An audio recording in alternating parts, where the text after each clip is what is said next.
پھر دن ہوا پرانی رات کا، کرے سو شکر ہم خدا کی ذات کا، خدا کی ذات کا نیا پھر دن ہوا۔ آج کی آیت، اور مسیح کی اس محبت کو جان سکو جو جاننے سے باہر ہے، تاکہ تم خدا کی ساری معموری تک معمور ہو جاؤ۔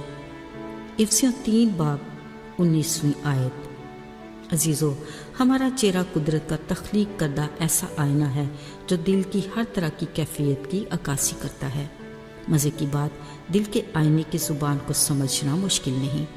ہنستا چہرہ دوسرے کی مسکراہٹ کا سبب بنتا ہے، ایسے ہی غصے والے چہرے کا رد عمل بھی عیاں ہے، مگر سچ یہ ہے کہ جس قدر قوت پیار کے جذبات میں ہے کسی اور میں نہیں۔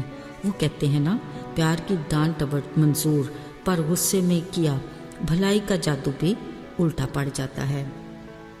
اب تو 4 سالہ جیڈن بھی پیار اور غصے کے اس فلسفے کو خوب سمجھتا ہے۔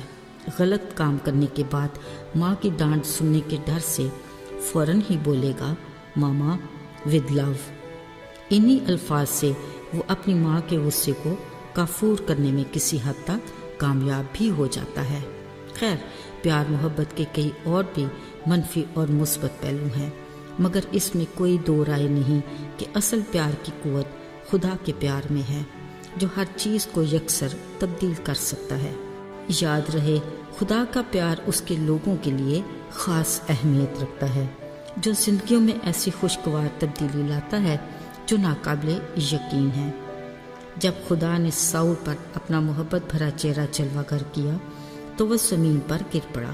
جب اٹھا تو اسے کچھ دکھائی نہ دیا اور وہ 3 دن تک کچھ نہ دیکھ سکا۔ اصل میں خدا اس کے دل کی آنکھیں کھولنا چاہتا تھا تاکہ وہ خدا کی حقیقی محبت کو جان سکے۔ اس نے حنانیہ نامی شاگرد کو ساؤل کے پاس جا کر دعا کرنے کو کہا، مگر اس نے اپنے دل کے خدشے کو یوں بتایا کہ اے خدا، اس شخص نے تیرے لوگوں کے ساتھ کیا کیا برائیاں کی، اور اب بھی اس کے پاس سرکار کی طرف سے اختیار ہے کہ جو تیرا نام لے اسے باندھ لے۔ بلا شبہ یہ ساؤل کا پلان تھا، مگر حنانیہ کو اس بات کا علم نہیں تھا کہ اب خدا نے اپنے پیار کی قوت سے اس کی زندگی کو کس حد تک تبدیل کیا ہے۔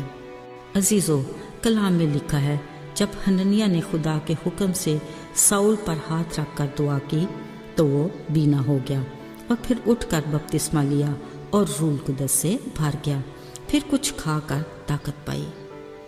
اور وہ ساؤل سے پالوس رسول بنا، اور خدا نے کہا، یہ قوموں، بادشاہوں اور بنی اسرائیل میں میرے نام کو ظاہر کرنے کا میرا چنا ہوا وسیلہ ہے۔ ہاں عزیزو، خدا کا پیار ہر چیز کو تبدیل کر سکتا ہے۔ ضرورت اس بات کی ہے کہ ہم اس کو اپنے دل میں آنے کی دعوت دیں اور اس کی غیر مشروط اور لازوال محبت کو جانیں۔ وہ ہماری زندگیوں میں بھی ایسی تبدیلی لانا چاہتا ہے کہ ہم بھی دوسروں کے لیے اس کے نام کو جلال دینے کا وسیلہ بنے۔